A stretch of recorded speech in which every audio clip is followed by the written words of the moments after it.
take-off. Press 7. 80 knots. Check. Air France 32 Tango, bonsoir de Tango 3, ligne 0 est gauche et attendez. Eh bien, bonsoir de... Rotate, bonsoir de Air France 32 Tango. Good morning, ladies and gentlemen. You're all very welcome to route your flight door A401 to London Heathrow.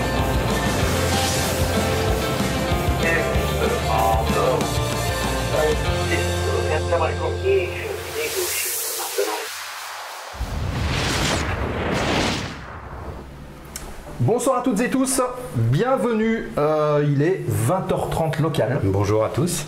Salut Nicolas, comment ça va? Ça va? En forme? Oui. Bien, fidèle au poste, dis donc, t'es pas très bavard. Hein? Je suis intimidé par la caméra. Bah oui, t'as pas l'habitude, Oui. on le sait. J'espère que tout le monde va bien, ravi de vous retrouver dans cette nouvelle émission de la Zone Aéro. Merci à toutes celles et ceux qui nous ont rejoints cette semaine. Bah écoute, on a déjà Nicotine70 qui est là, bonjour tout le monde, désolé je mange, bon appétit. Mais je suis attentif à vous, Yurden, toujours fidèle au poste. Salut Yurden. Et Alex, Claudie 15 21 71 qui est là. Donc salut Alex. Qui est-ce que j'ai vu encore?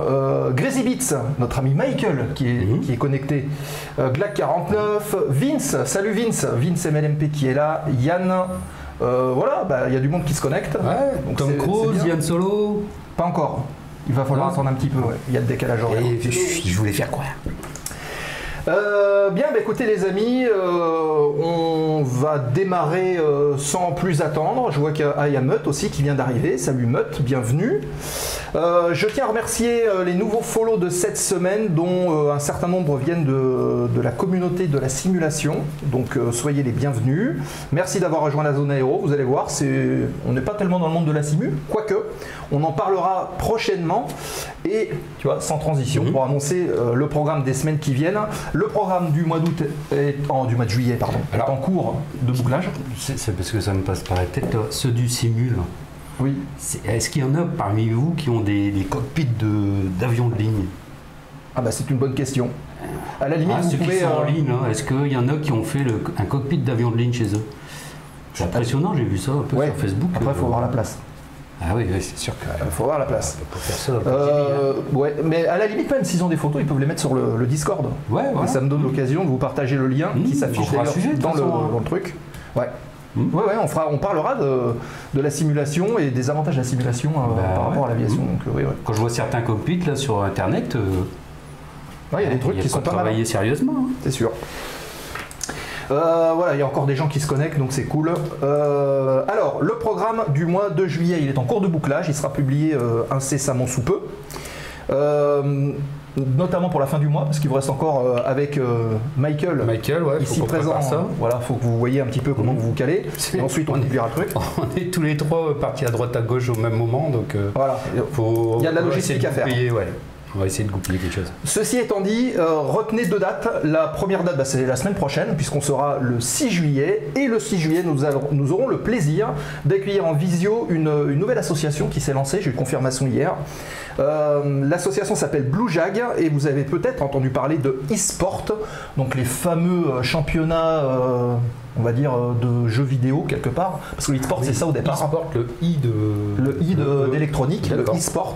Donc il y a tout un tas de choses. Alors, on se tire dessus dans certains jeux. Il y a des championnats de foot aussi en e-sport. Et apparemment, la même chose va être développée pour l'aviation. Et une association s'est lancée, elle s'appelle Blue Jag, je crois, et on devra en parler avec les responsables la semaine prochaine. Et tenez-vous bien, un des responsables n'est autre que le champion du monde de voltige en titre, Louis Vanel, qui sera avec nous. Et on parlera justement de cette association et du concept, puisqu'il y a pas mal de monde qui gravite derrière tout ça. Et on découvrira ensemble un petit peu de quoi il s'agit et quels sont les championnats qui seront organisés. Est-ce qu'il y a des courses de pylônes dans les championnats? Eh bien, je crois, il me semble. Il me semble. Bien, comme à Rhino, là, avec des... Exactement. Et je crois qu'il y a du combat aérien aussi. Donc on découvrira tout ça, c'est la semaine prochaine. Voilà, donc prenez bien note, la semaine prochaine, avec Louis Vanel et son équipe et l'association Blue Jag, c'est mercredi prochain. Puis ensuite, on se reporte au 13 juillet, et au 13 juillet, le fameux débriefing Top Gun Maverick, dont on vous a parlé déjà depuis un moment. On vous enverra les liens et on fera une visioconférence géante. On vous passera la parole et tout le monde donnera son avis sur ce qui vous a plu ou pas dans le film. Voilà. Et on verra, on va croiser un petit peu tous les avis. Donc si vous ne l'avez pas vu, il vous reste 15 jours pour le voir. Et ensuite venir nous voir. Inscrivez-vous sur le Discord et envoyez-moi un petit message en MP et moi je vous enverrai le lien de connexion. Comme ça on se regroupe toutes et tous à 20h30 le 13 juillet pour parler de Top Gun Maverick et de récupérer tous les avis. Voilà. Ensuite, en fait, ce sera Michael et toi, en fonction de vos dispos, et donc ça on annoncera ça un petit peu plus tard. Voilà. Mac 10. Mac 10 ? Ouais, je sais pas. Je sais pas ce qu'il dit Michael. Crazy Bit. Ouais. Michael, il a craqué encore. Bon. Bref. Allez, les amis, sans plus attendre, on va peut-être déposer le plan de vol. Il est dans l'avion de Tom Cruise. Ah oui, ça doit être ça. Ouais. Au-dessus de l'Espagne. Et Pierre qui nous a rejoint également. Pierre Cadet. Ah oui. 31. Attention quand tu dis Salut Pierre. Des fois ça fait des frayeurs. Bon écoutez les amis, je vous propose tout de suite qu'on dépose le plan de vol de l'émission, on regarde de quoi on parle ce soir et on se retrouve tout de suite.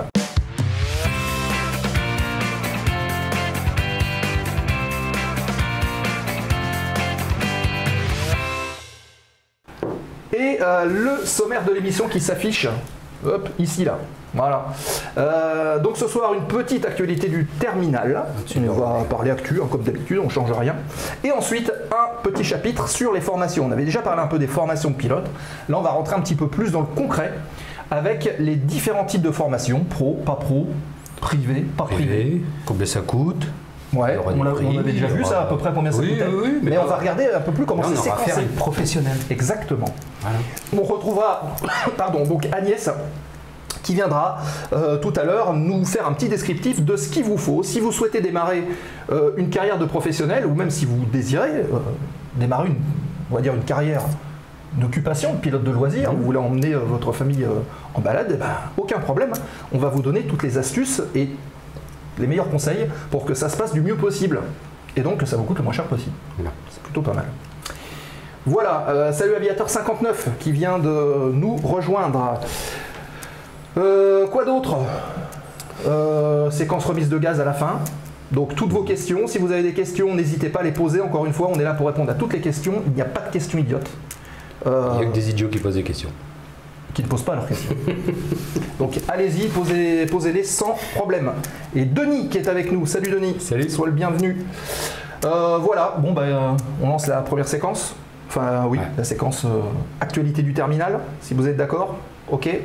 C'est parti, et bon on lance.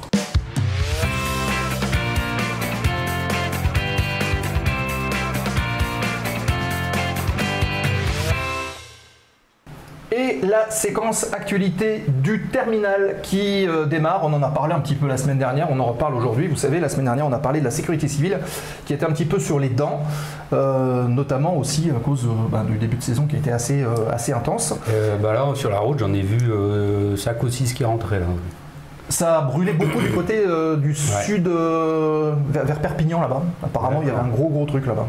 J'ai vu passer ça sur Facebook, c'était assez impressionnant. Donc pour faire simple, un préavis de grève a été posé, on en a parlé la semaine dernière. Si vous ne l'avez pas vu, je vous invite, on ne va pas redétailler tout, mais regardez le replay de l'émission de la semaine dernière. Et vous verrez de quoi il s'agissait. Et en fait, cette semaine a été confirmé le dépôt du préavis de grève au 1er juillet.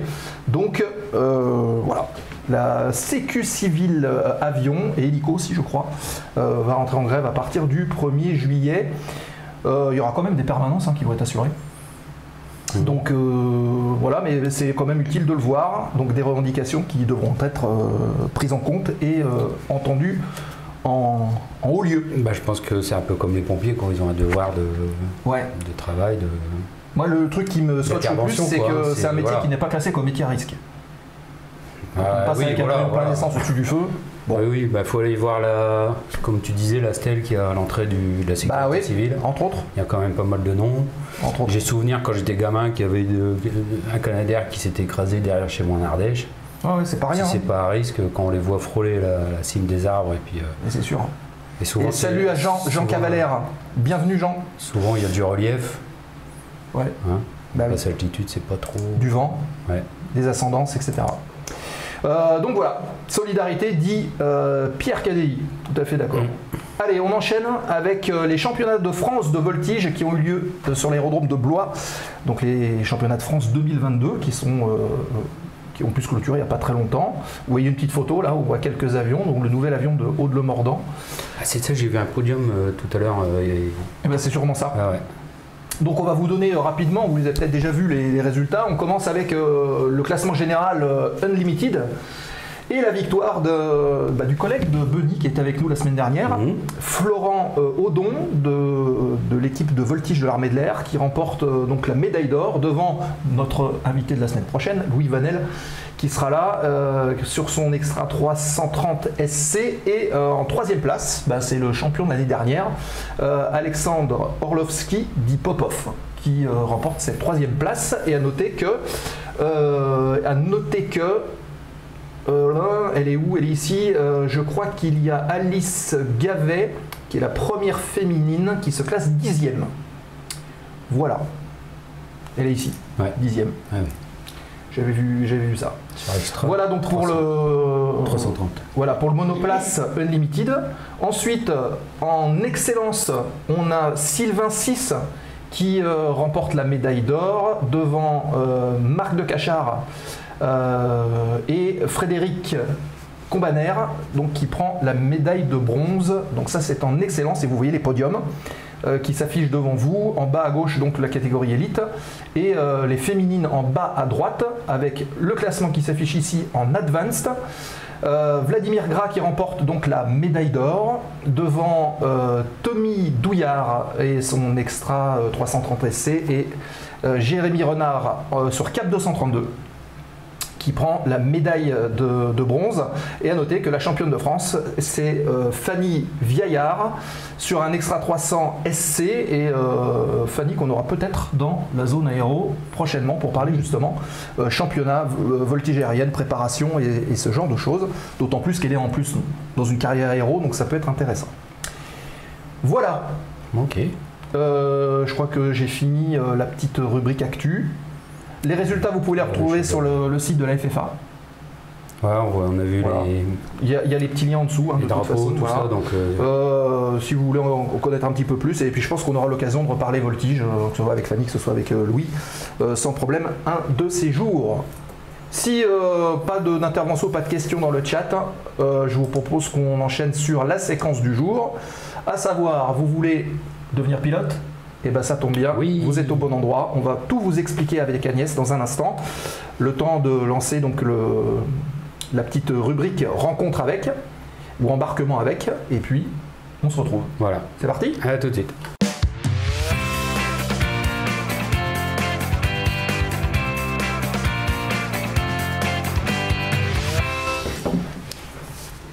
Et on retrouve Agnès. Agnès. Bonsoir Agnès. On est ravis de te recevoir pour une première fois dans la zone aéro. Eh bien, je suis ravie d'être là également. J'espère que vous nous entendez bien, que le son des micros sont bons. Dites-nous dans le chat si vous nous entendez bien, c'est quand même important qu'on fasse pas une émission. Moi, je suis compté jusqu'à 2. Normalement, ça doit être bon. Coucou Agnès, nous dit Fred, qui est connecté. Bonjour Fred. 5 sur 5. 5 on est 5. bon. On est parfait. On est parfait. Hello Agnès, écoute, tout le monde te salue. Et merci le chat pour votre accueil, l'accueil de notre invité. Alors Agnès, on va pas déroger à la règle.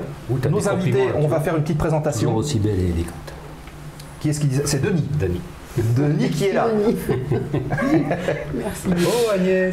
Donc ce que je vous propose, c'est une minute de présentation, Agnès, pour te présenter rapidement et expliquer un petit peu pourquoi travailler dans l'aviation, pourquoi parler formation, pourquoi... ta carrière de passionné avant tout. Aussi, ouais. Ok ? Oui. On lance le chrono ? Allez, si t'as fait l'école maternelle, si t'as fait tout ça. Quoi. Oui, aussi. Oui. D'accord. Et voilà, c'est parti. Donc écoutez, c'est très simple. Pour refaire un résumé, dans une ancienne vie, j'étais contrôleur aérien dans la Marine nationale. Un métier passionnant, j'ai appris beaucoup de choses, j'ai pu vivre énormément de choses. Et puis à l'issue de ma carrière, en tant que contrôleur aérien dans la Marine, je me suis orientée vers l'instruction, parce que c'est quelque chose qui me passionnait. J'aimais cette idée de pouvoir transmettre des notions de base, puisque je ne suis pas pilote, mais transmettre des notions de base et surtout aider en fait les jeunes gens qui veulent faire de l'aviation leur métier, et donc notamment pilote. Donc j'ai fait instructeur qu'on appelle TKI pour différentes écoles, je le suis toujours. Et donc j'instruis la partie ATPL, donc la partie théorique dans ce que je connais bien.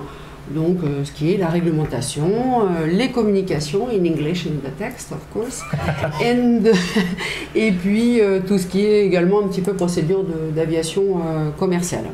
Voilà. Et en fait, si je suis là aujourd'hui, c'est parce que je rencontre souvent des gens qui me disent je voudrais bien faire pilote, mais c'est trop cher, c'est inaccessible, il faut être bon en maths, je ne sais pas où m'adresser, on me parle par sigle et je ne comprends rien. Voilà, c'est quelque chose d'un peu spécifique qui paraît élitiste. Donc le but, c'était aujourd'hui de vulgariser un petit peu tout ça et de le mettre à la portée de tout le monde. D'accord. Bah, très bonne présentation. C'est quoi TKI? Ça veut dire quoi? Theoretical Knowledge Instructor. Ça veut dire instructeur de connaissances théoriques. Yes. Voilà. T'as une nurse anglaise, toi, non? Oui. Et pourquoi t'as jamais voulu faire pilote en fait?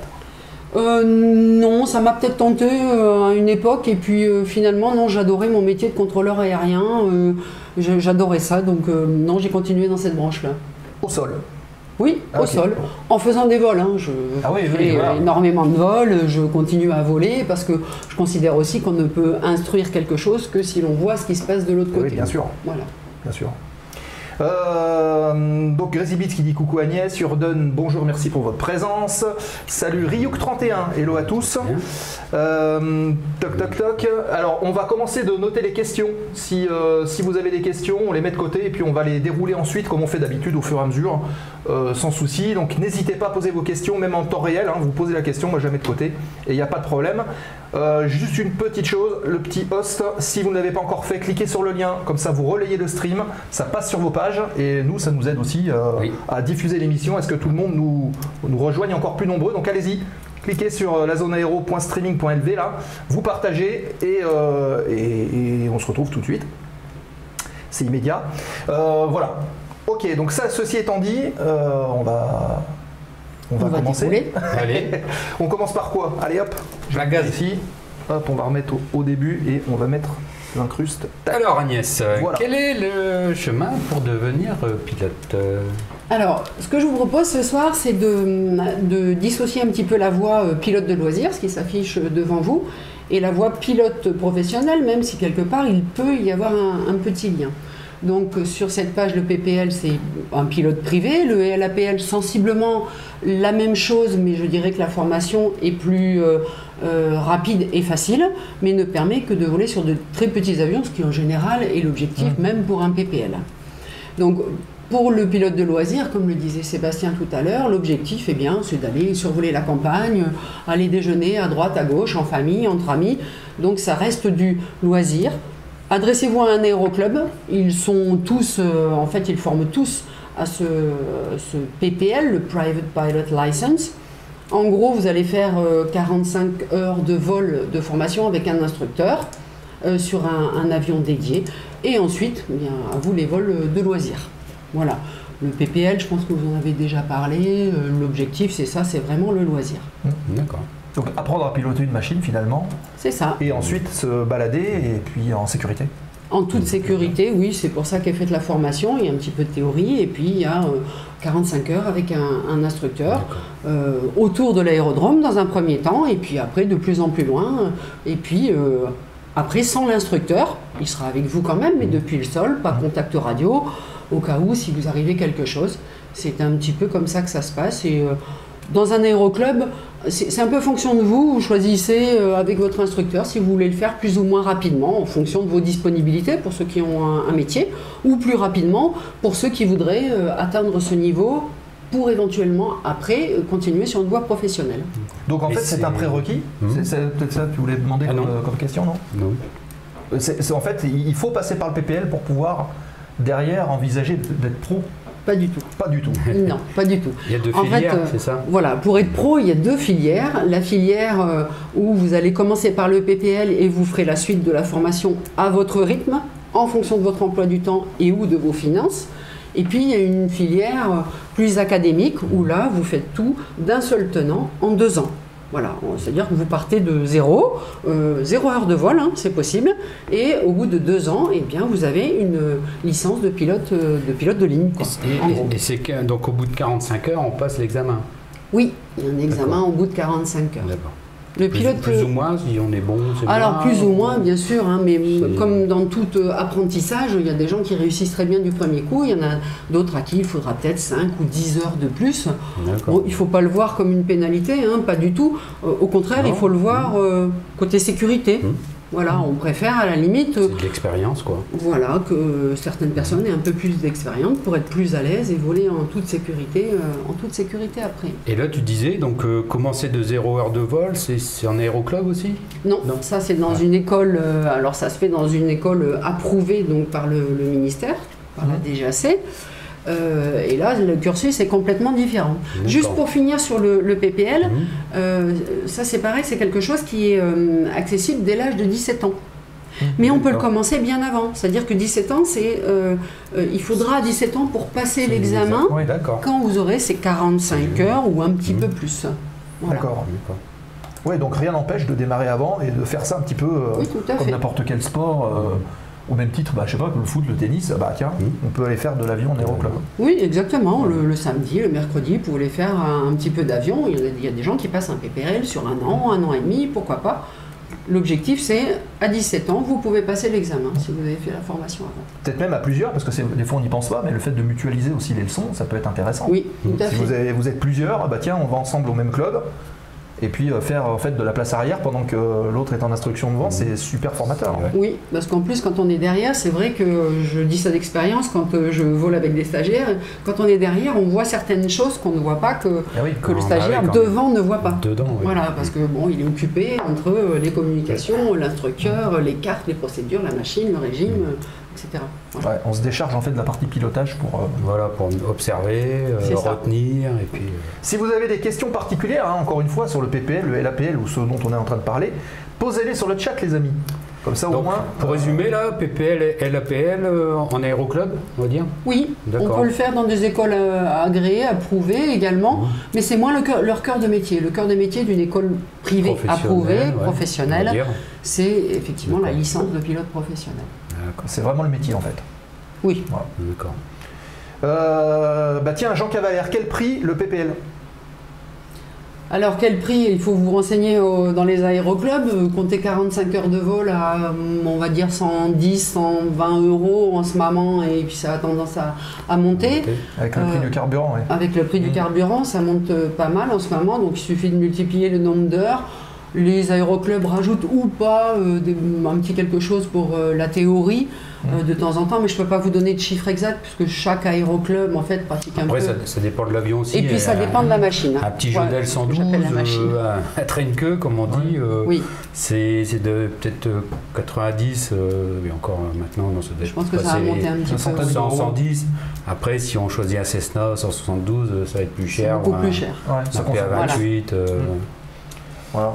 Donc en règle générale, 40 multiplié par 100, on va compter 5000 quoi. Allez, 35 000 € que vous pouvez étaler sur la durée que vous souhaitez, 1 an et demi, 2 ans, pourquoi pas. Bon, faut pas que ça soit trop long non plus. On va parler de ça, c'est-à-dire que en fait en aéroclub, ce qui est bien, c'est qu'on paye à l'heure de vol en fait. Oui. À chaque fois qu'on vole, on paye. En général, c'est vrai que les aéroclubs, des fois, ils demandent un petit acompte au début pour assurer, mais c'est vrai que c'est pas 5-6 000 € d'un seul coup quoi. Non, pas du tout. Voilà, ça permet de voir venir. Vous venez au l'aéroclub, vous payez votre heure de vol et puis voilà quoi. Exactement. Donc après, il ne faut pas laisser trop de temps non plus entre 2 séances d'entraînement pour pas perdre les acquis. En apprentissage, voilà, c'est ça. Faut pas, je dirais qu'en moyenne, il faut voler 1 fois par semaine. Oui, c'est bien, 1 fois par semaine, 1 fois tous les 10 jours, c'est bien. Les gens qui disent, y a-t-il une limite d'âge Pour le PPL, non. Alors je pense qu'il doit parler d'une limite d'âge supérieure, parce qu'on a dit une limite d'âge inférieure, c'est 17 ans, le jour de l'examen, mais au-delà, non. Non, pour un pilote privé, il n'y a pas de limite d'âge supérieure. Vous pouvez voler jusqu'au dernier jour si vous le souhaitez. La seule condition, c'est d'être apte médicalement et d'avoir passé les visites médicales. On peut même apprendre à 12 ans. Ah oui, on peut commencer à apprendre à 12 ans. À 12 ans, parce que le lâcher solo, c'est 15 ans, il me semble. Ah, ça c'est une bonne question. Je crois que c'est 15 ans. Ouais. Ouais. On peut être lâché solo en avion. Mais pas breveté. Pas breveté, mais c'est deux choses différentes. Voilà, c'est deux choses différentes. Lâcher solo, c'est être tout seul dans l'avion, et là, à partir de 15 ans. Mais supervisé par un instructeur, en fait. Ah oui, bien sûr, c'est toujours l'instructeur qui signe, par la radio. Parce qu'en fait, dans tous les cas, on est après, l'examen, comme le permis de conduire, c'est 17 ans. Voilà. Ouais. Entre guillemets. Tout à fait. Ok, est-ce que vous avez des questions sur la partie PPL, LAPL? Est-ce que ça a répondu, en gros, à une partie des interrogations ou pas? Et auquel cas, on revient dessus sans souci. N'hésitez pas à participer dans le chat, à poser vos questions. Si tout est ok, on enchaîne? On enchaîne. Alors, la slide suivante, on parle de CPL, donc pilote professionnel. Donc là, on franchit un cap. Voilà, alors on parle de CPL, le pilote professionnel, c'est la licence en fait qui vous permet de voler tout en étant rémunéré. Voilà, alors qu'un PPL, non, un pilote privé, vous voulez pour votre plaisir, mais vous n'êtes jamais rémunéré, vous ne pouvez pas être rémunéré. Un CPL, vous pouvez être rémunéré. Le CPL pourrait vous servir par exemple à faire des vols, ce qu'on appelle par beau temps en VFR. Alors il y a des gens qui font uniquement le CPL dans un premier temps, et puis ils vont faire de la surveillance de ligne électrique, du tractage de banderoles. Il y a plein d'activités professionnelles. Voilà, des photos, des missions photos. On a des gens qui font un CPL, et puis qui vont travailler un petit peu avec leur CPL pour pouvoir faire ce genre de choses. Le CPL, vous pouvez l'obtenir à partir de 18 ans. L'âge minimal, c'est 18 ans. Toujours pareil, à condition d'être apte médicalement. Et bien sûr, comme on parle là de pilote professionnel, la visite médicale est un petit peu plus contraignante. On vérifie plus de choses et vous allez la repasser plus régulièrement. Pour rien vous cacher, un CPL, il va falloir repasser votre visite médicale tous les ans. Si je compare à un pilote privé, quand on est jeune, c'est tous les 5 ans. Ouais. Donc, puis après, tous les 2 ans, tous les ans. Pour un pilote professionnel, c'est pareil, c'est tous les ans et après tous les 6 mois. Mais la visite est un peu plus contraignante. Il n'y a pas forcément... alors, une chose importante, on entend beaucoup de jeunes gens qui disent « Oh, je porte des lunettes, je ne pourrai jamais être pilote ». C'est pas tout à fait exact. Même avec des lentilles, on peut être pilote professionnel. Après, ça dépend en fait de votre acuité visuelle, du souci éventuel que vous pouvez avoir. Voilà, Nico. Mais je veux dire par là, il faut essayer quand même. Voilà, quel que soit votre petit problème médical éventuel, essayez quand même. Alors, deux petites remarques de nos spectateurs. Et Vince qui vient de faire un complément d'information qui nous dit les formations ABL, LAPL et PPL peuvent commencer dès qu'on a la taille pour atteindre les palonniers, soit environ 1m60. Il n'y a pas d'âge minimum requis, mais il faut attendre 16 ans pour partir seul, 17 ans pour le PPL. Et emmener ses parents ou ses amis dans l'avion. Tout à fait. 16 ans pour les solos, oui, c'est ça, on avait un doute tout à l'heure. Merci Vince. Et puis Claudie qui dit ABL n'est pas une licence, effectivement, c'est pas tout à fait une licence. C'est vrai. C'est vrai. Voilà, c'est une initiation au pilotage quand on est un peu plus jeune encore. C'est ça. Tac tac tac. Autorisation de base LAPL, oui voilà. Que dire d'autre? C'est tout? Non, bah, le CPL, oui. Après, donc si, la philosophie entre les deux, finalement, donc cette partie pilote professionnel et cette partie pilote privé, c'est finalement l'approche du vol qui ne va pas être exactement la même, parce que la finalité du vol n'est pas la même. Oui, tout à fait. C'est-à-dire que dans le pilote professionnel, l'instruction est basée sur le côté, je dirais, réglementation professionnelle, aptitude au vol. En fait, c'est une formation qui est un peu plus poussée.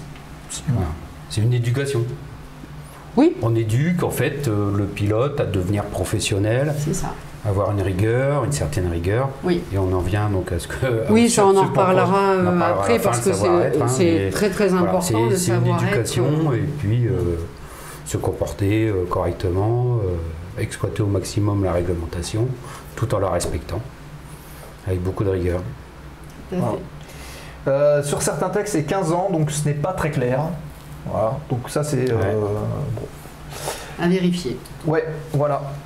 Bon après, des très jeunes, enfin qui démarrent très tôt, il y en a, mais c'est peut-être pas non plus la majorité. À 15 ans, c'est très très rare pour être allé en visite à l'aéroclub il n'y a pas très longtemps. Là, à 15 ans, c'est assez rare. Pas parce que les jeunes gens ne sont pas passionnés, mais d'une part parce que ça leur paraît inaccessible, et d'autre part parce que c'est l'époque pendant laquelle ils font leurs études et ils sont certainement focalisés sur autre chose. Quoi. Ouais. Voilà. Alors moi, je me suis retrouvé en seconde. On a quel âge en seconde? 16 ans. On a, oui, 15-16 ans. Et donc j'avais mon voisin de table qui venait de passer solo, qui était pilote et tout. Ah oui. J'avais des yeux comme ça, je dis, oh, il y a de la chance. Il pilotait à l'aéroclub, là, à côté de la ville. Là, et puis, Le meilleur moyen de dédramatiser, je parle du PPL, là, c'est d'aller dans les aéroclubs à la rencontre du chef pilote, des pilotes instructeurs, des gens qui ont déjà leur licence ou ceux qui sont en train justement de la passer. C'est le mieux. Le contact humain, de toute façon, je pense que c'est le mieux, que ce soit professionnel ou privé, le contact humain est très important. De plus, non seulement vous serez probablement bien accueillis, déjà, mais en plus de ça, il y a peut-être moyen de gratter un petit vol. Oui, pourquoi pas. Il y en a qui partent en vol, bah tiens, je t'emmène, tu vas venir voir. S'il y a de la place de l'avion, pourquoi pas, ça m'est arrivé ça quand j'étais jeune. Bah tu vois. J'ai débarqué en aéroclub et puis qu'est-ce que tu fais? Bah, je viens voir tout ça. Tu veux faire un tour? Ah bah oui. Aviateur 59 qui dit pour être instructeur, il faut le CPL ou PPL ou une formation spécifique. C'est particulier ça. Les trois, on va dire. Oui, c'est particulier. C'est particulier. Bah voilà, Claudie vient de répondre, si tu veux faire instructeur juste avec un PPL, tu ne pourras former qu'au LAPL. C'est ça, mais on peut aussi être instructeur pour le PPL à condition d'avoir le PPL et le théorique du CPL. Mais là, on va peut-être un petit peu vite. Bon, ça c'est pour la partie instruction en tout cas. Là pour l'instant, c'est une deuxième qualif en fait. Voilà, merci les amis pour vos interventions et vos précisions. Ça fait plaisir. On enchaîne? Oui, alors juste pour la suite, là, donc on a parlé du pilote privé, on a parlé du pilote professionnel. Ce pilote professionnel, c'est là qu'il y a les deux voies. On peut devenir pilote professionnel, et avec ce que tu as montré après, en commençant avec 0 heure de vol. Ou alors, on peut faire pilote professionnel en ayant eu un pilote privé avant. Ce sont les deux grandes voies. Donc on fait le PPL, suivi d'un CPL, et ce que tu as montré après, que tu peux montrer, l'IR, donc l'IR Instrument Rating pour voler dans les nuages, bien évidemment. Et on peut faire aussi un PPL, un CPL et un IR. Ce sont les deux voies, je dirais, principales pour arriver à faire pilote professionnel. On parle de la voie théorique tout de suite ou on le garde pour après? Il y a des termes spécifiques intégrés Oui. Alors quand on passe par un pilote privé, un PPL, on appelle ça la voie modulaire. D'accord.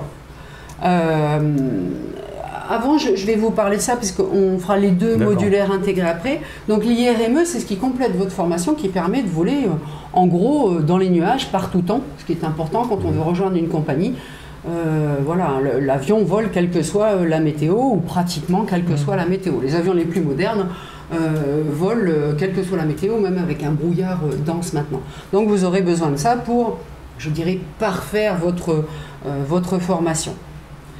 L'IR, alors ME ça veut dire multi-engine, c'est en multimoteur.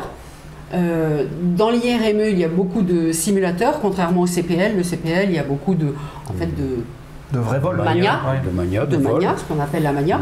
L'IRME, il y a beaucoup de simulateurs, tout simplement parce que vous allez apprendre à vous diriger comme si vous étiez aveugle, en fait, avec zéro visibilité, en suivant votre carte. Donc ça se fait beaucoup au simulateur. On n'a pas besoin que ça remue dans tous les sens. L'objectif est d'apprendre à suivre une route sur une carte à l'aide des instruments que vous avez devant vous dans l'avion. Oui, c'est un petit peu abstrait, quoi. C'est pas abstrait, il faut en fait une carte en 2 dimensions, il faut savoir se la représenter dans la tête en 3 dimensions. Voilà. Donc il y a majoritairement les heures se font au simulateur et les dernières heures se font en vol avec des simulations de panne moteur, de choses comme ça. Et le test à la fin se fait à bord d'un avion, pas au simulateur. Voilà. D'accord. Et par mauvais temps? On simule ce mauvais temps. Attends, c'est quelque chose. Ce mauvais temps est simulé quand on fait. La météo du jour du test. Voilà. Si le jour du test il fait pas beau, bon bah il fait pas beau. On est dans des conditions réelles. S'il fait beau, il y a des moyens qui permettent en fait de cacher la vision pour le stagiaire. Du stagiaire. Du stagiaire. Oui, que du stagiaire. Surtout pas de l'examinateur. pilote instructeur qui est avec. En général, ça se fait à 3. Alors avant, historiquement, en fait, on mettait des papiers journaux partout sur le pare-brise de l'avion pour l'empêcher de voir. Aujourd'hui, on a des moyens un peu plus modernes. Ce sont des lunettes spéciales, en fait, qui permettent aux stagiaires de voir ce qui se passe sur ces écrans, mais pas dehors. En fait, toute la partie haute des lunettes est obscurcie et il ne peut voir que ces écrans, que ces instruments. Que ces instruments. D'accord. Voilà. Et donc ME, on a dit multimoteur, c'est en fait on complexifie, on se rapproche petit à petit des vrais avions, on va dire, entre guillemets. Voilà, qui sont principalement multimoteurs. Ok. Voilà, est-ce que vous avez des questions particulières sur l'IRME? Et comme ça, on revient dessus. Sinon... on va revenir sur la question de Nico, là. Ah non, j'avais posé une question. Je crois, ouais. Donc les deux voies pour arriver à être pilote professionnel, on disait c'est le modulaire. Donc le modulaire, vous allez faire un PPL, puis un CPL, puis cet IRME. D'accord. Vous pouvez découper ces séquences de formation. Alors on a dit toujours pareil, emploi du temps parce que vous avez un métier, et puis aussi pour les finances, c'est-à-dire vous pouvez faire un PPL, et puis un an après vous serez un CPL, un an après vous pourrez faire un IR. Voilà, ça permet de découper comme vous le souhaitez. De s'organiser par rapport à sa vie personnelle et puis tout à fait. Financière aussi. Et financière voilà, aussi. Sachant qu'un CPL dure en gros 2 mois, 3 mois. Un CPL? Oui. Modulaire? Un modulaire. Non, modulaire. Oui. En gros. Oui, c'est à peu près ça. C'est en gros 2 mois et un IR dure en gros 4 mois. On va parler de la pratique, parce que voilà. avant ça, on parlera de la théorie après. Mais... Et donc l'autre voie, c'est ce qu'on appelle l'intégré. Donc l'intégré, c'est la personne qui commence avec 0 heure de vol, qui rentre dans une école approuvée par la DGAC et qui fait le CPL et l'IR, plus quelques petites qualifications à la fin. Mais donc, on peut commencer aussi avec 0 heure. Donc, là, la contrainte... Sans passer par le PPL, du coup. Sans passer par le PPL. Mais là, la contrainte, c'est qu'il faut faire tout dans la foulée. Dans la foulée. On ne peut pas s'arrêter et dire tiens, je vais m'arrêter 1 an et je reviendrai après. C'est pour ça qu'on appelle intégré. C'est-à-dire que toutes les phases sont intégrées dans le même cursus de formation. D'accord. Ah oui. Voilà. Donc, c'est beaucoup plus dense. Et modulaire, par module. Par module. Module PPL, module CPL. Tout à fait. Voilà. Vous vendez la femme, l'homme, comme ça fait un petit pécule pour pouvoir démarrer les leçons, après le chien, la maison. Voilà. C'est ça. Ça permet de moduler. Exactement. Tout à fait. En fait, les bases, c'est les licences d'abord, PPL, CPL, et après c'est des qualifs, c'est ça? Alors, oui, si on rentre dans le détail, oui, la licence, la vraie, c'est le CPL, le Commercial Pilot License, le L pour licence. Grâce à cette licence, vous pouvez passer des qualifications. L'IRME est une qualification. Voilà. Le vol montagne est une qualification. Le vol de nuit est une qualification. Donc, autant de petites choses qu'il va falloir rajouter, et en fonction aussi du métier que vous souhaitez faire. Voilà. Oui, d'accord. D'accord. Petite réflexion de notre ami Denis, qui nous dit le jour de mon test IRME en Espagne, j'avais une mauvaise météo. Ah il fallait venir dans le Nord. Hein. Et donc c'était comment? Ça a dû marcher, puisque maintenant, ça a l'air de bien fonctionner pour notre ami Denis. Et Grazy Beats, qui nous dit quid de la validité de l'IRME après la dernière prorogue? Quand, comme moi, on laisse tout périmer, garde-t-on les privilèges du CPL en VFR? J'aurais tendance à répondre que le CPL, de toute façon, c'est du VFR, c'est à vie. C'est à vie, c'est juste la qualif CEP, on va dire. Single Engine, la SEP, ou MEP, qu'il faut entretenir en fait, qu'il faut renouveler, proroger. Donc le CPL est la licence, donc ça c'est acquis. Voilà. Le CPL, en fait, il est valable à vie. Une fois que vous l'avez passé, c'est un peu comme le permis de conduire. Mais, à contrario, le CPL, pour pouvoir l'utiliser, c'est-à-dire voler avec, il faut que votre médical soit à jour et que vous soyez qualifié sur la machine. Je suis désolée, je dis pour l'avion, j'ai toujours la machine.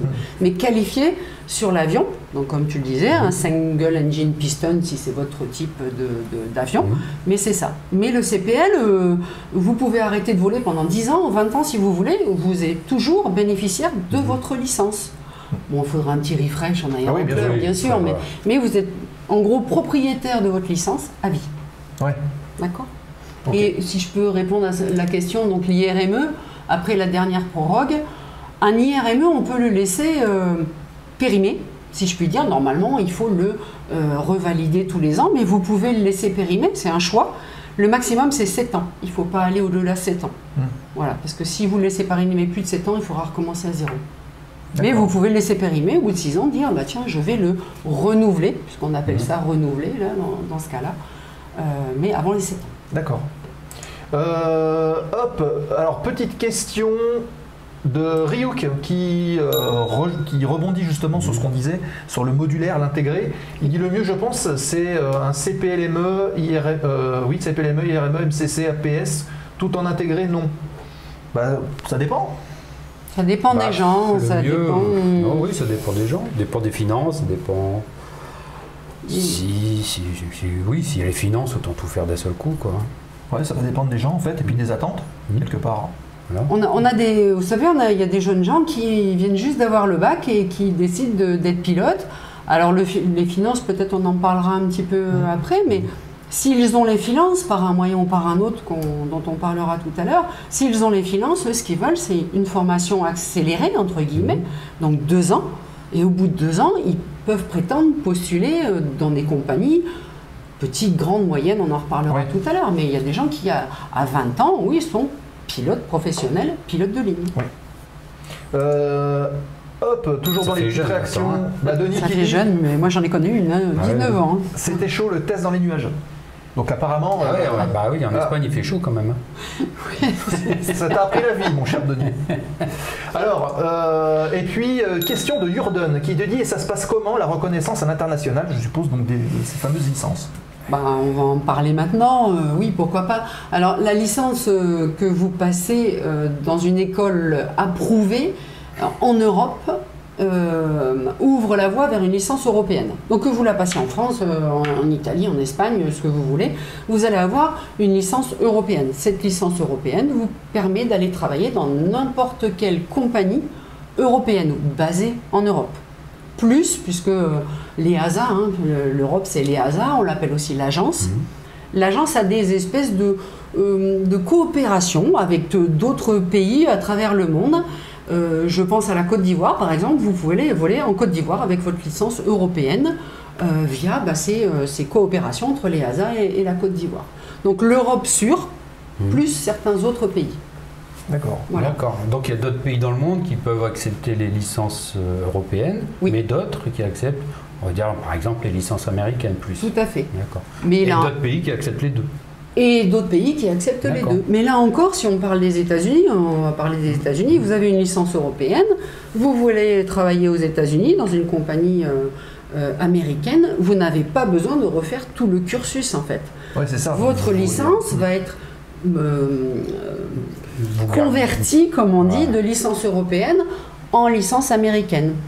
Peut-être avec un petit entraînement minimal, etc. Ça dépend. Encore que, je pense que non, puisque la licence européenne est l'une des plus qualifiantes, je dirais. Donc en général, ça se convertit automatiquement vers les autres pays. C'est-à-dire qu'en fait, vous gardez toute l'expérience que vous avez acquise de votre formation européenne. C'est ça. Et donc c'est plus facile en fait de passer une reconversion. Une conversion de licence. Une conversion de licence, oui.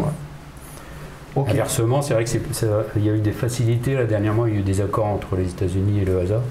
Oui, pour que ça soit plus simple. Dans un sens, États-Unis et Europe, c'est plus simple. Tout à fait. Ok, pareil, si vous avez des questions sur des licences, n'hésitez pas, participez et posez vos questions, on y répond, vous voyez, immédiatement. C'est quand même beau. On parle théorie ou pas il va falloir. La TPL théorique, la TPL théorique, le Sésame, les 14 certificats.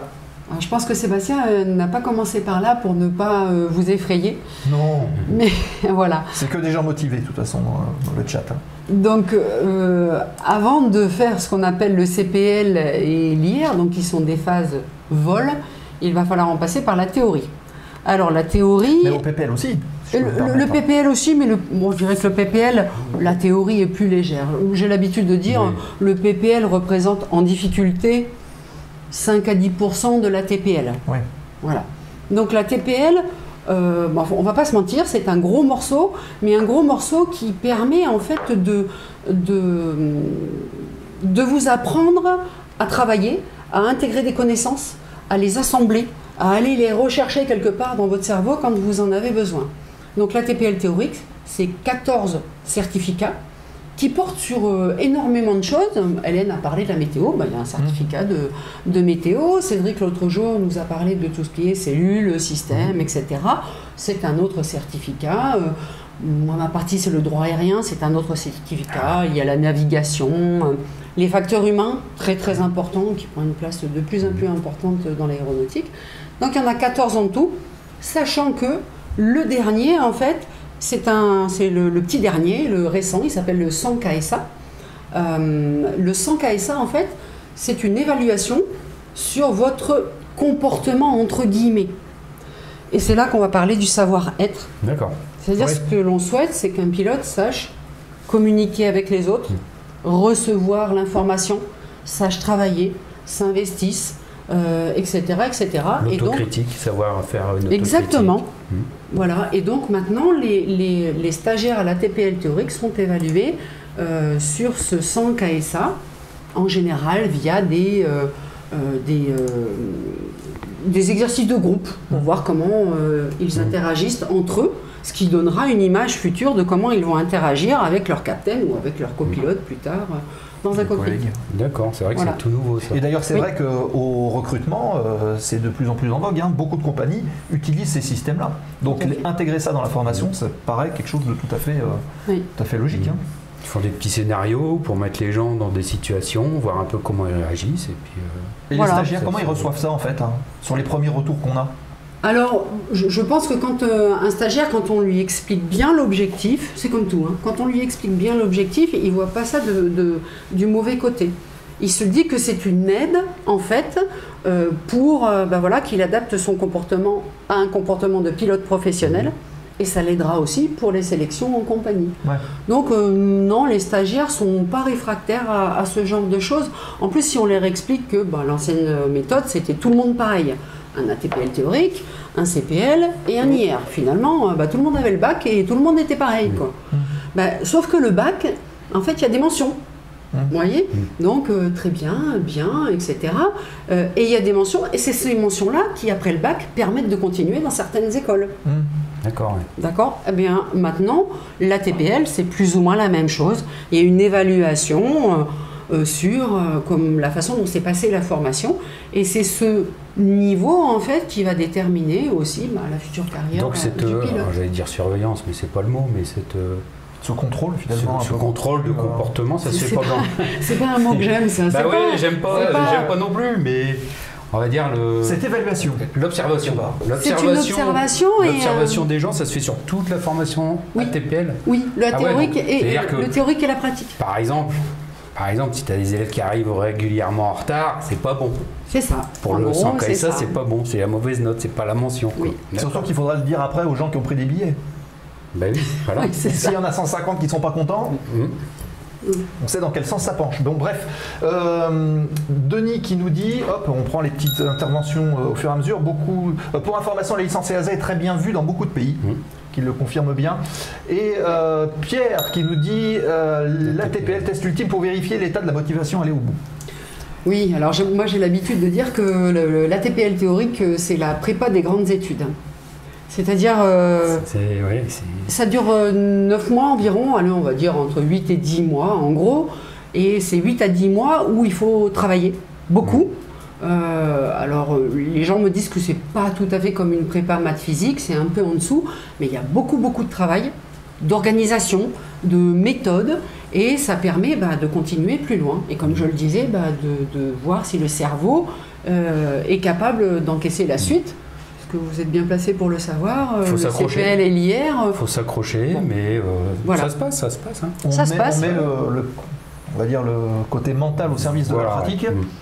Et c'est vrai que ça nécessite un certain nombre de ressources, mais même encore après. Et d'ailleurs, je crois que le plus compliqué, c'est après, parler de qualification machine, c'est ça. C'est quand on commence à arriver sur des machines ultra complexes, la charge de travail, elle est quasiment quotidienne. Et Fred, d'ailleurs, j'en profite d'ailleurs pour dire que le replay sur YouTube de l'émission de Frédéric Dollet, commandant de bord sur 777, est en ligne. Donc allez y faire un tour, vous verrez un petit peu son témoignage. Il disait lui encore, aujourd'hui, 17 ans chez Air France quand même, et ben, tous les jours, il se force à travailler les procédures de sa machine, les manuels de vol, de continuer de bosser comme ça. Ouais. Je voudrais juste dire un truc sur les surmotivés du vol pratique. Ils veulent voler. Là, il faut se mettre en pause, les gars. Concentrez-vous sur vos certifs ATPL pendant un moment. La pratique, elle va arriver, vous inquiétez pas. Oui, mais voilà, ne pas être trop pressé de passer à la pratique. Concentrez-vous vraiment sur le. Et peut-être de comprendre plutôt que de faire justement de l'automatisation du clic en disant bah ça, la réponse 23 c'est la C. Aucun intérêt. L'idée, c'est de comprendre ce qu'on fait. Oui, parce qu'on n'en a pas parlé, mais la VTBL théorique, les 14 certificats se font sous forme de QCM1. Donc, un texte et puis 4 propositions de réponse. Et c'est vrai que jusqu'à maintenant, les gens essayaient de cliquer, oui, j'ai la bonne, ils allaient à l'examen et tout. Ça c'est un peu fini, vu que, comme tu le disais, maintenant les questions sont écrites de façon à voir si les gens ont compris. En fait, compris un système, compris une réglementation, compris pourquoi le nuage là fait ça, etc. Donc les questions maintenant sont tournées comme ça, pour voir si les gens ont compris. Ouais.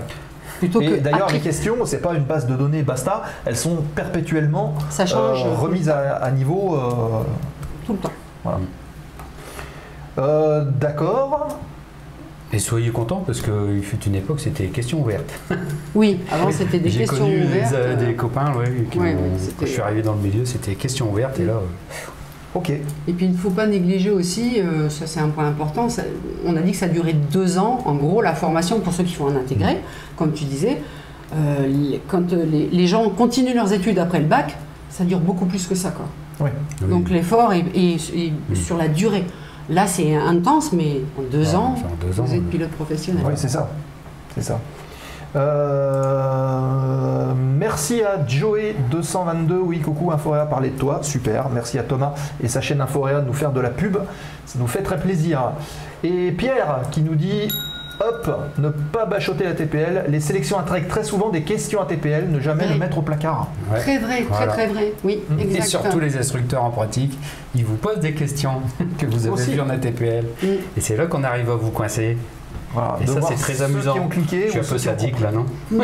Ça sent à peine. Toi de voir. Ça sent à peine. Non, mais c'est vrai, il a entièrement raison. Mais oui, il faut vraiment retenir ce que vous apprenez à ATPL. Et puis, en fait, pendant votre CPL, on va vous apprendre à bien intégrer la théorie à la pratique aussi. C'est ça. En fait, ce sont des méthodes de travail que vous allez utiliser derrière. Ok.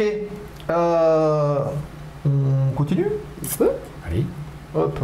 Voilà. Alors, j'ai fait cette petite slide là marquant MCC, UPRT, Loft. Qu'est-ce que sont ces termes? Quand est-ce que ça arrive? Kesako.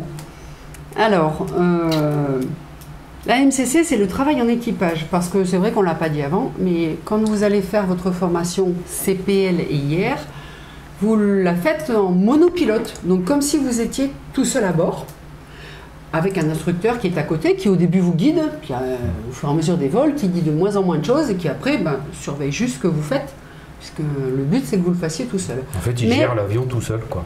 Voilà, le stagiaire gère l'avion tout seul, que ce soit en CPL ou en IR. Mais au bout d'un moment, on sait bien que les avions en compagnie sont pilotés à 2, donc il faut apprendre à travailler à 2. Alors, la plupart des gens ils nous disent oui, c'est pas dur, on décide qui fait quoi. Non, c'est un petit peu plus compliqué que ça, il y a beaucoup de choses à gérer, donc ça s'apprend. Qui fait quoi, à quel moment, en fonction de la phase de vol, en fonction de l'avion, etc. Donc ça s'apprend. Et moi j'ai tendance à dire que c'est la cerise sur le gâteau, la MCC, puisque c'est le seul certificat, puisque c'est un certificat, où il n'y a pas d'examen. Il n'y a pas de formation. En fait. C'est de la formation, ça dure en gros 15 jours, 3 semaines selon les écoles. Et là, on apprend à travailler à 2. On pousse même jusqu'à simuler, en fait, je ne vais pas l'avoir en français, l'incapacitation, le pilote qui, voilà, le capitaine qui tombe dans les pommes, et le copier qui doit réagir. Donc voilà, donc c'est des choses qui sont... Il y a beaucoup de jeux de rôle, en fait. Voilà, ce sont des jeux de rôle pour travailler à 2. D'accord. Et donc ça, c'est sur Simu? Ça se fait sur Simu, oui, uniquement. L'UPRT, je crois que vous êtes plus à même d'en parler que moi. Alors UPRT, Upset Position Recovery Training. Donc vous voyez sur la deuxième photo, donc là c'est sur un simulateur, vous voyez que l'horizon n'est pas très, très horizontal. Hein, pour le coup. On va simuler en fait des positions, on appelle ça les positions inusuelles. Et ces positions inusuelles, il va falloir les identifier le plus rapidement possible et surtout appliquer la bonne procédure pour en sortir en toute sécurité. Et l'UPRT est aujourd'hui un complément de formation qui existait d'ailleurs à l'époque dans les formations intégrées, qui a été enlevé et qui a été rajouté au-dessus à la demande de certaines compagnies pour sensibiliser justement les pilotes à ça. Et l'UPRT maintenant est obligatoire dès la première qualification sur la première machine. Tout à fait. En gros, c'est ça le principe. Ça peut se faire sur des avions classés aérobatiques, donc en voltige. Avion de voltige. 4D, voilà. Comme ça. Et elle est assez courte, mais elle est quand même assez intense parce que elle sollicite quand même pas mal les pilotes. D'ailleurs, certains peuvent être un petit peu malades au début, ce qui peut les surprendre, mais on s'accoutume assez vite hein, quand même. Hein. Oui, ne vous inquiétez pas. Si vous faites une juste, pizza, voilà, vous montrer ce qui se passe au cas où un jour. Voilà. Et puis enfin, donc les lofts, donc ça existait. Je ne sais pas si ça existe toujours. Je crois que c'est Line Oriented Flight Training. Oui. Ça doit être ça. Alors, sauf erreur, ça existe toujours. Alors, dans quelle forme exactement, ça je ne pourrais pas vous dire. Mais ça existe toujours, il y a même une partie faite en compagnie. Puis après se rajoute aussi la joke, des choses comme ça, les Jet Oriented Course. Donc en fait, vous avez plein de petits modules après à rajouter, soit dans l'école avec qui vous ferez le CPLIR, soit en compagnie. Et puis de toute façon, comme on le disait, et comme le disait le commandant de bord que tu as reçu, l'entraînement et l'entraînement et l'étude, c'est permanent dans le métier de pilote. Permanent. Alors, toi qui as maintenant quelques années de recul justement sur ces types de formations et sur l'évolution justement des stagiaires qui accèdent à ces formations, est-ce que tu arrives à détecter ou est-ce que, on va dire, un cas compliqué se détecte facilement et on peut dire finalement ça va pas, ce stagiaire-là va pas aller au bout, ou on voit tout de suite quelqu'un qui a des facilités, il dit ok, bon là il n'y a pas de problème. Ça dépend de... Je dirais que ça dépend un petit peu, comment dire, de la façon dont on aborde les choses. Déjà, il y a des écoles qui prennent tous les stagiaires qui se présentent et qui voient après, au fur et à mesure de la formation, si oui ou non, ils sont faits pour ça. C'est un terme que j'aime pas parce que je pars du principe qu'un stagiaire bien guidé peut y arriver. D'accord ? Quel que soit le background, on verra après. Après, il y a des écoles qui font des sélections. C'est-à-dire que, il ne faut pas le voir comme une sanction, mais les écoles qui disent on va vous faire passer 2-3 petits tests et on verra si effectivement vous êtes apte à faire ce métier. Oui. Exemple, les maths, il faut avoir calcul mental. Là, c'est fini la calculatrice et le téléphone.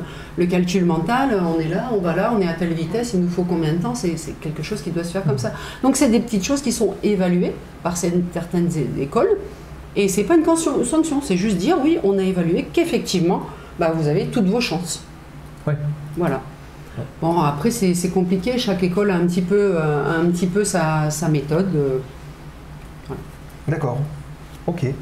Donc, alors MCC, on a dit ça, il le faut. UPRT, ça sera intégré peut-être dans la QT ou pas. Et le loft, bon, après, encore une fois, ça dépend des écoles. Okay. Je vais rebondir un peu sur ce que tu viens de dire. Après, ça dépend. Il y a beaucoup de personnes qui se sentent, qui n'osent pas en fait se lancer dans ce métier-là. C'est vrai. Parce qu'elles n'ont pas trop confiance en elles, alors qu'elles seraient totalement capables de le faire, quoi. Donc n'hésitez pas à aller... Pour ça, allez plutôt en aéroclub en fait, si vous n'êtes pas sûr de vous. Oui, c'est une première expérience. Oui. Allez en aéroclub, puis là vous allez en fait vous jauger. Et puis vous verrez si... Jonathan Youn. Hello l'équipe. Salut Jonathan. Salut Jonathan. Un coucou du côté de... Il fait jour. Nouvelle-Calédonie. C'est levé de Jetboo. Oui, c'est vrai. Oui, donc voilà, donc tout ça pour dire que c'est un métier qui est ouvert à tous, même ceux qui n'ont pas trop confiance en eux. Mais vous pouvez passer par l'aéroclub, ce sera déjà une première étape pour savoir. Apprendre à avoir confiance en vous, dans l'avion. Ouais. Vous n'êtes pas tout seul de toute façon au début, donc ne vous inquiétez pas. Pour ceux qui ont des lunettes, pareil. Ah bah tiens, on parle de lunettes, on peut parler de visite médicale ? On peut ? Alors la visite médicale, comme on le disait, pour le PPL, ça se passe chez un médecin en ville, un médecin agréé aéronautique. Et pour ce qui est pilote professionnel, ça se passe dans un centre qu'on appelle un CEMPN, où là, la visite initiale, en fait, on va vous faire un screening de haut en bas pour vérifier que tout va bien. Et c'est à cette condition, en fait, que vous démarrez aussi votre cursus. Voilà. On vérifie d'abord que vous êtes apte médicalement avant de vous lancer dans toute la théorie, CPL et IR. C'est toujours aussi...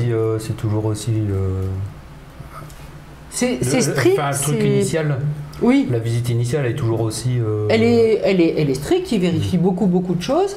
Ils demandent parfois des examens complémentaires en ville quand ils ont un petit doute et tout. Mais franchement, c'est assez rare quand même de voir des jeunes gens qui sont, entre guillemets, recalés à cause de la visite médicale. C'est mieux quand même, hein. C'est assez rare. À une semaine de l'IRME, tu peux pas, il te manque une jambe. Ah, ok. Ah, je savais pas. Bon.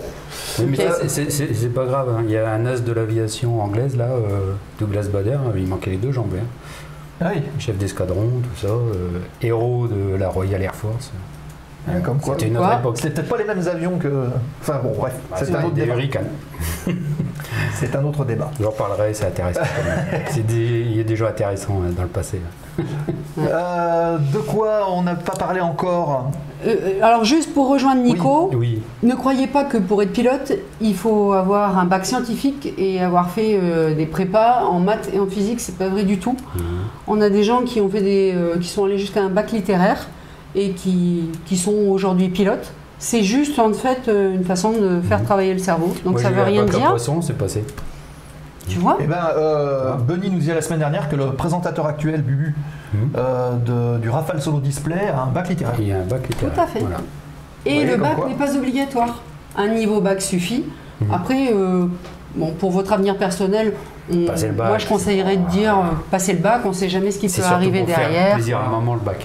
Oui aussi, pour faire plaisir à maman, ça c'est très vrai. Et avec le bac, après, ça débloque des fonds de maman et de mamie pour pouvoir faire des heures de vol. Mais c'est vrai, tu as raison, c'est vrai qu'il faut en parler aussi, c'est vrai que c'est niveau bac, donc pas besoin du bac pour devenir pilote de ligne, si on prend la petite porte, on va dire. Tout à fait. Par contre, l'aéroclub... en revanche, l'anglais, si je peux me permettre, l'anglais. Les avions vont vite et vont loin, et c'est très très rare de faire des vols franco-français et de rester à l'intérieur de nos frontières. Donc l'anglais est un gros avantage. Voilà. Mais il faut s'entraîner un petit peu avant. C'est pas insurmontable l'anglais. Et comment on peut faire pour s'entraîner du coup? Si vous voulez pas devenir des films en anglais, Netflix, des forums, où vous parlez avec quelqu'un. Nico, may we speak English together? Yes. Voilà. Et c'est parti. My flowers are beautiful. Yes. Voilà, l'anglais.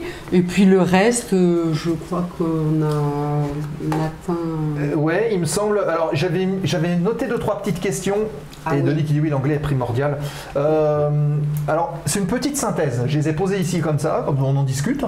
Si d'ailleurs, vous, encore une fois, vous avez des questions qui sont liées à ça, posez-les et on reviendra dessus dans la foire aux questions dans quelques minutes puisqu'il est déjà 21h33 local. Je vais revenir un peu sur l'anglais. Oui. Pour ceux qui sont un peu plus aventureux, n'hésitez pas à partir apprendre à piloter à l'étranger, en Angleterre carrément ou aux États-Unis.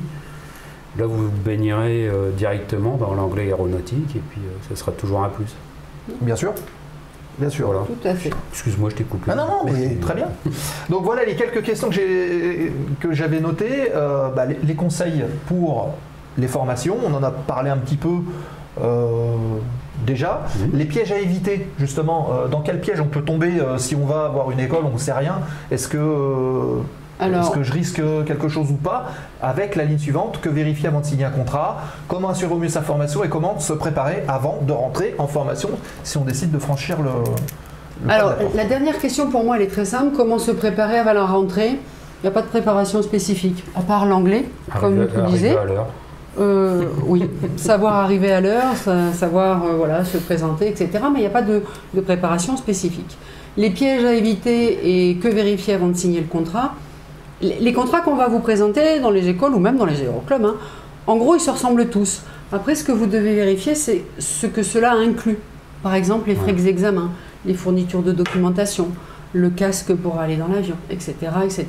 Ça paraît rien, mais quand on cumule tout ça, ça peut faire une petite somme.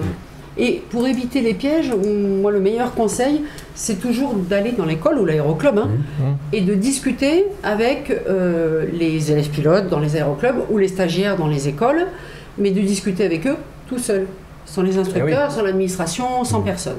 Et vous aurez effectivement le ressenti qu'on ne peut pas avoir ailleurs, parce que sur les forums aéronautiques, personne ne donne son avis. Voilà, c'est toujours très, très mesuré.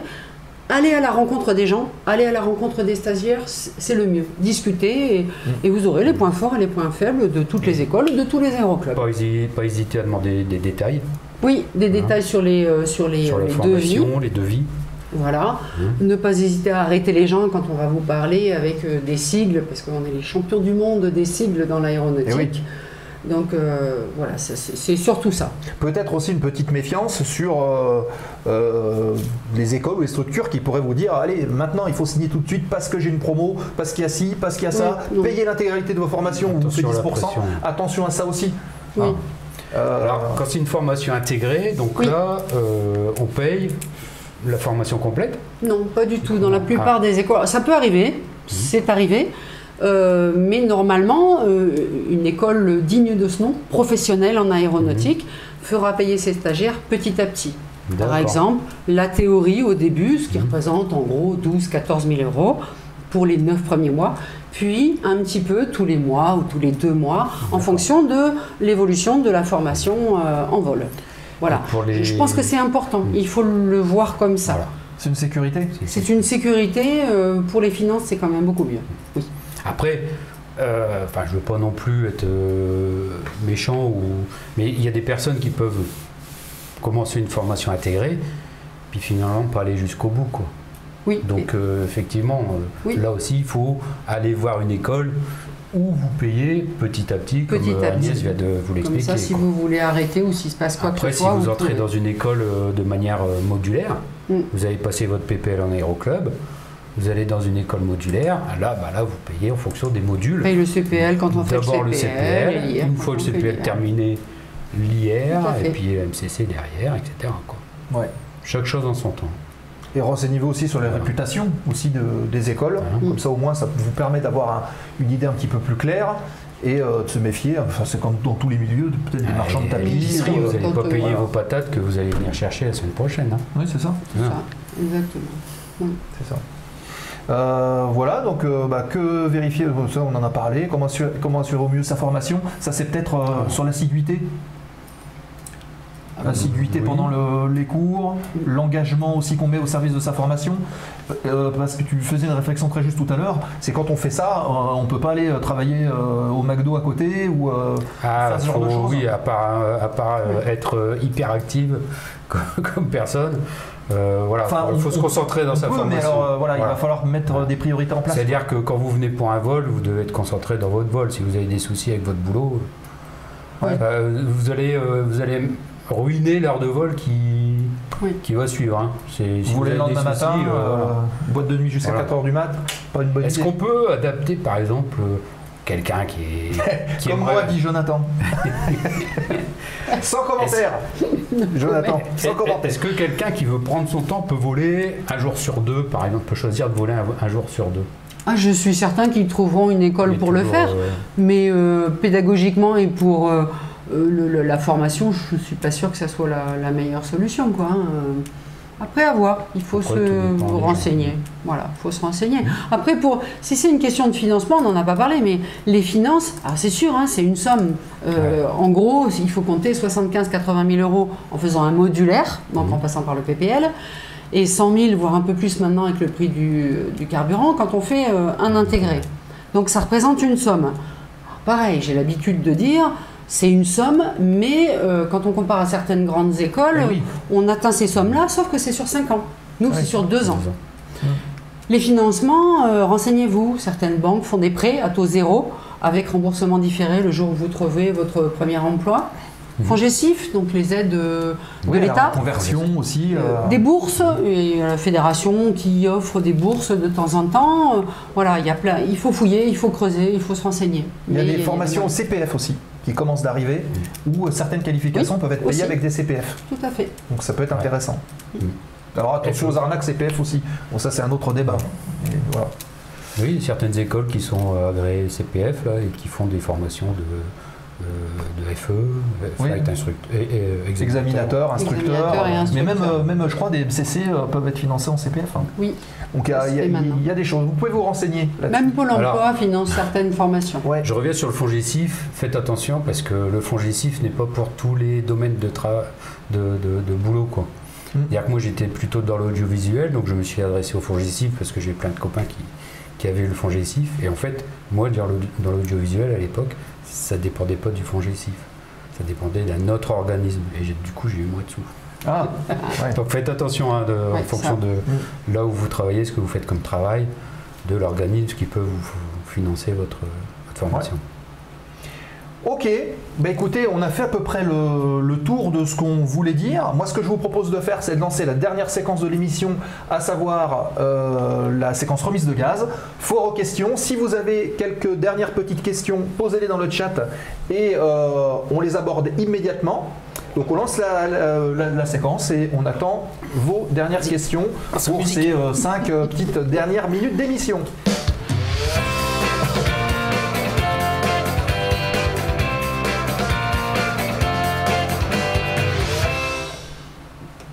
Et la séquence remise de gaz, donc la dernière ligne droite qui vous permet d'aborder certains points qui peuvent encore vous paraître flous s'il y en a, ou qui peuvent aborder aussi d'autres choses puisque la foire aux questions est ouverte.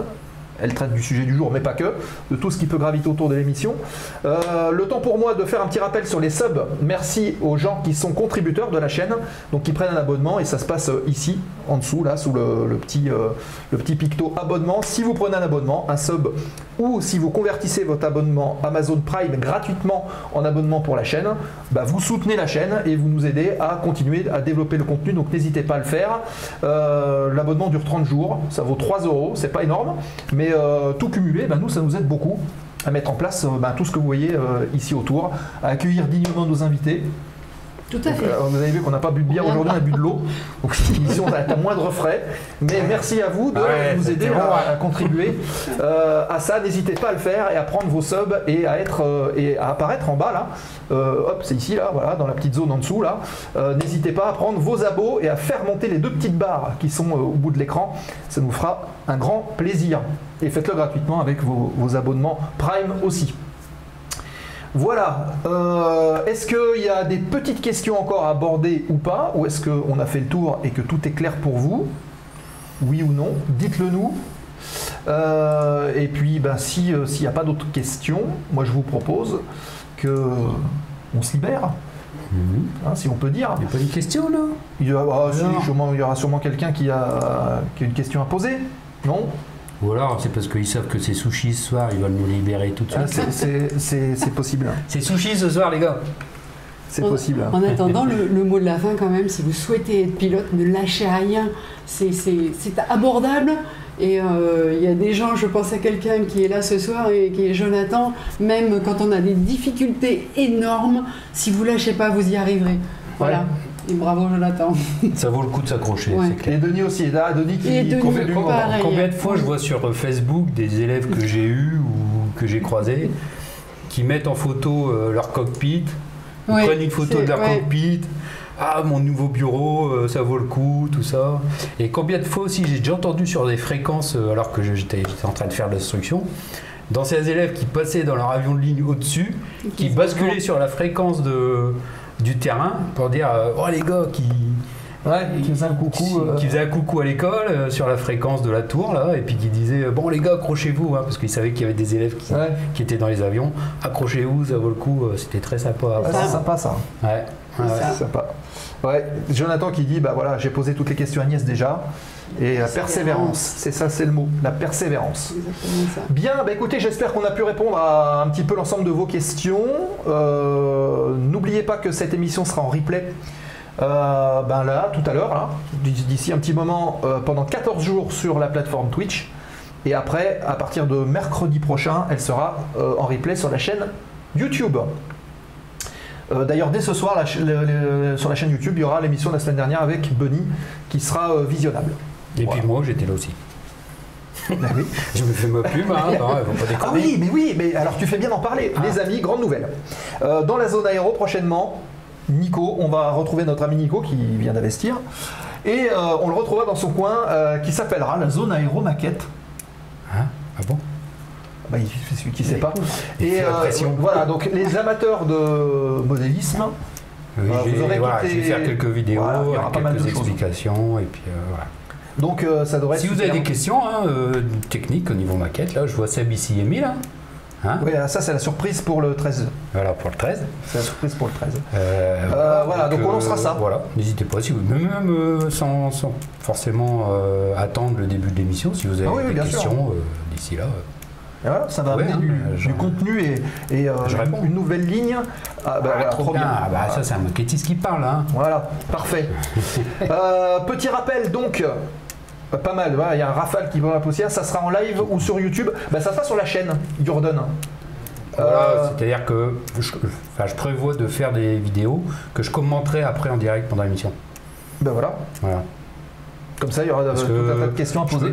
En direct, c'est un peu long parce que faut le temps que la peinture est sèche, quoi. Donc, un direct de 24 heures, le temps que le vernis sèche, ça fait un peu long.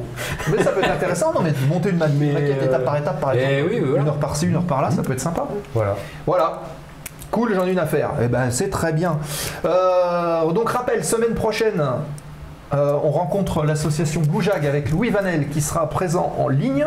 On reparlera un petit peu de e-sport et de l'aviation dans le e-sport. C'est un peu une nouveauté. Agnès, merci beaucoup de ta participation. C'était un Oui, plaisir merci. de te recevoir. Moi aussi. Je pense que le chat Grand était plaisir. aussi ravi pour certains qui te connaissent et ceux qui ne te connaissaient pas d'avoir trouvé toutes les infos nécessaires. Je vous propose de rester avec nous les amis encore quelques minutes. On va lancer le générique de fin et on va basculer chez Asgard qui est venu nous aider la semaine dernière. Aujourd'hui il fait de la simulation Planet Coaster apparemment et il fait aussi de la simulation sur Flight Simulator. Donc on va aller voir un petit peu ce qu'il fait. Donc restez avec nous, on bascule et après vous pourrez rester ou non chez Asgard Ouais, et on va voir un peu ce qu'il fait. Moi, il y a un truc que je faisais quand j'étais sur Flight Simulator, c'est que je faisais le tour des États-Unis. J'allais voir la tête des présidents, tu sais, dans le Dakota. Eh ben, je J'allais crois que voir, c'est un peu ce qu'il fait aussi. ça Il fait fait le un tour peu du de monde visite et comme ça, ouais, c'est génial. Hein. il compare ça un peu avec des photos et tout. C'est assez marrant. Donc restez avec nous le temps du générique et puis on va basculer courant du générique chez Asgard et on vous souhaite donc une très bonne soirée. Merci à vous pour votre présence, pour votre soutien et votre fidélité. Rendez-vous la semaine prochaine dans la zone. Même heure, comme d'habitude. Et pour ceux qui volent, surtout flight safe. Et encore une fois, merci Agnès. Merci à vous. Au plaisir C'était de bien te sympa. recevoir à nouveau. C'était bien sympa. Bonne nuit, les petits. À bientôt et restez avec nous. On bascule tout de suite ensuite chez Asgard. Bye bye. Ciao.